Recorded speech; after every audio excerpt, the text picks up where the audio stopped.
And so I'm looking at it, I'm like, what is so woke that has them so outraged?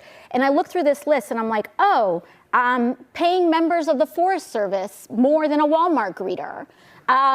Using remote work for people with disabilities and people who live in rural areas, you know, healthcare, and like it's just a catch-all term that they use for anything that they don't like. And I guess one of the problems is when they actually get to legislating on things like that, even their constituents wouldn't want to lose things like healthcare, especially when they realize wokeism has nothing to do with it. Yeah, I think that's why they have to call it wokeism, because if they actually told their constituents, hey, we don't want the Forest Service folks to get paid well, people would be like, why do you want to do that? And so I think they have to brand it as all this stuff. And I mean, they'll say it often. I was on the floor of a debate around some of their work in trying to ban books, and they call it parental rights, but they try to package this and use misdirection to say, we want parents to be more involved and have more of a say in their school. Well, if you want that, maybe let's create a society where parents aren't working 2 jobs so that they can be more involved with their kids in school.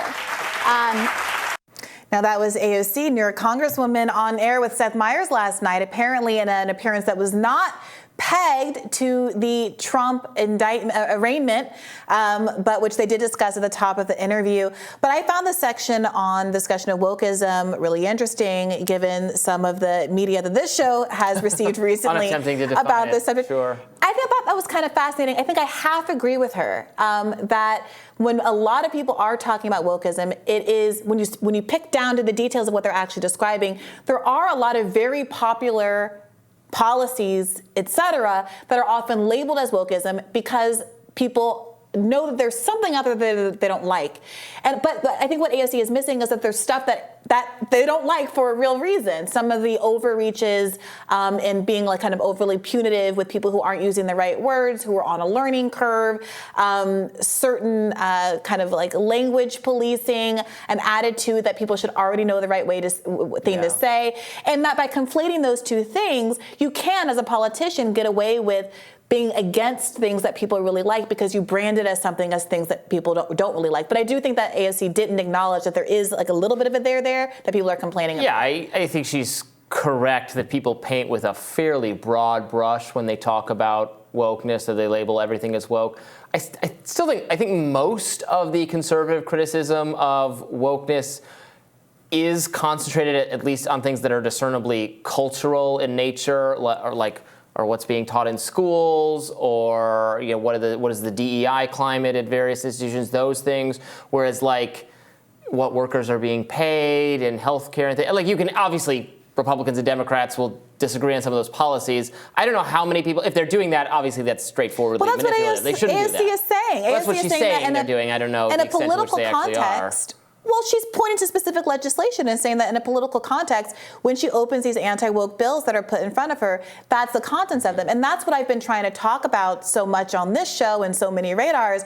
It's like, I want there to be an acknowledgement, a respect for the things that upset you, and to validate the things that are upsetting people in the audience. But I want them to stay woke and keep their eyes open to the fact that their legitimate grievances are being used to launder agenda that they do not in fact support, and to ask themselves why it is that the governor of a state like Florida, that is a huge economy, that has millions of people in it, would spend so much time trying to rebrand his whole state as the place that wokeness goes to die and fighting these battles with Disney. Is it because he woke up one day with the ghost of anti-wokeness in his heart, feeling like that he had to avenge, the anti-woke? Or is it because there is a bigger agenda here that he thinks he can able to pass, that is, he can't pass on its face because it's not that popular, but which he can get through if he shields it in the veil of anti-wokeness? I was not quite persuaded by the very end of her answer where she was talking about the parental rights, and she was like, well, if families had to work less, then they could be more involved in their kids' education.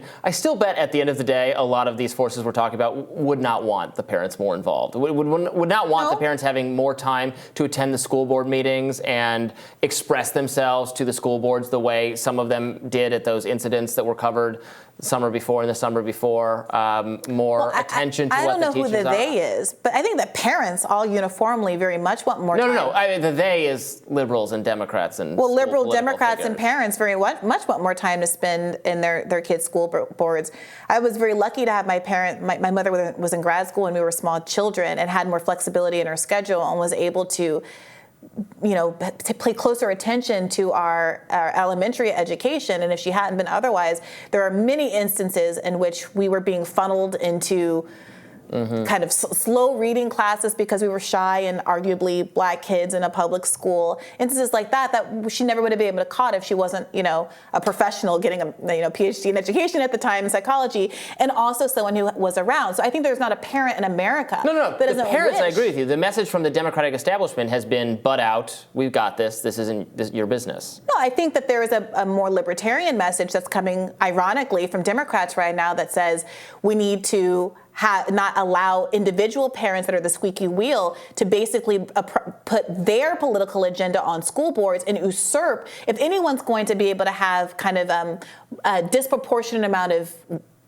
weighing in on what's going on with children's education, I would argue that it should be people who have an educational background and who've been trained to work with children. Well, that's not educators. No, I'm saying That's an to argument the to extent expertise. that someone should have more influence, it should be educators, but it certainly shouldn't be one loud parent who maybe is very Christian or very Muslim or very Jewish or an anti-vaxxer or a vegan or whatever it is, who wants every other kid in the school to live by what their parenting style is. It should be a more live and let live assessment. You just described all sorts of people who should not have influence. So then the influence should default to like the progressive. No, to the extent that right now the influence is defaulting to people who have the time on their hands to go and spend all their time in board meetings, which unfortunately is going to disadvantage other right parents. now it's defaulting to people who win political battles. I would rather get out of that. I'm talking about how the political battles get won. I think if we want an equitable outcome, it shouldn't be that the squeaky wheel gets the grease and the squeaky wheel is able to be squeaky because they have more time on their hands than a parent that is working 2 jobs. If you want to have lower income students to have their parents able to have as much influence in the school force, then you have to recognize the fact that the people who are able to spend more time in PTA meetings, et cetera, tend to be the ones that have the resources to be stay-at-home parents, have the resources to spend that time and make those kinds of commitments. And if we really do want all parents to have an equal opportunity to influence their children's education in a way that probably will have a balancing effect that will inure to the benefit of the society, then you have to consider whether or not working class parents are less able to do so. Well, my solution, this is the ultimate, give parents more resources for their child's education. I would cut them a big fat check from the government, the per pupil funding that right now goes to school. I would just give it to the kid instead, and then they can use that money to get an education that works for them. Well, unfortunately, wouldn't a check for the family be I agree. We should have a check for the family, and a good thing we have a lot of research that shows that giving a check in terms of income, direct payments, and income to families enables them to spend more time at home with their kids and improves the educational outcomes.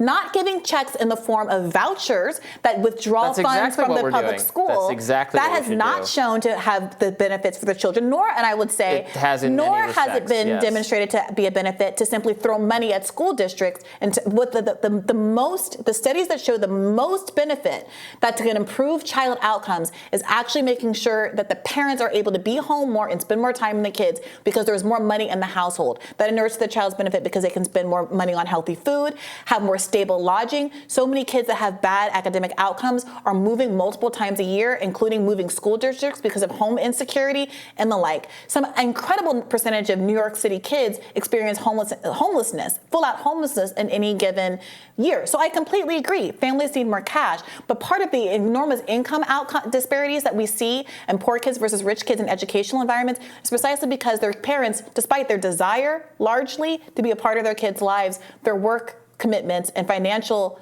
limitations don't allow them to do so. Transfer the money from the school system to the students, and they can equalize that because the wealthy families can provide educations.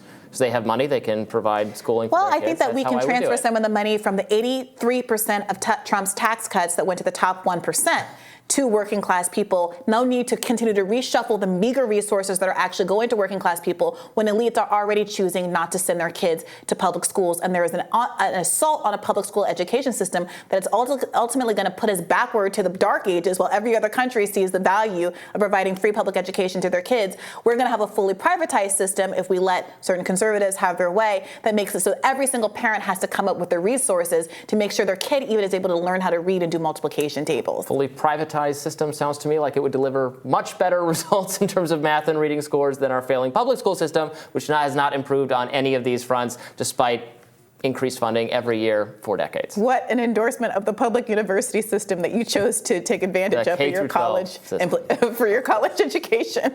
All right, more Rising right after this.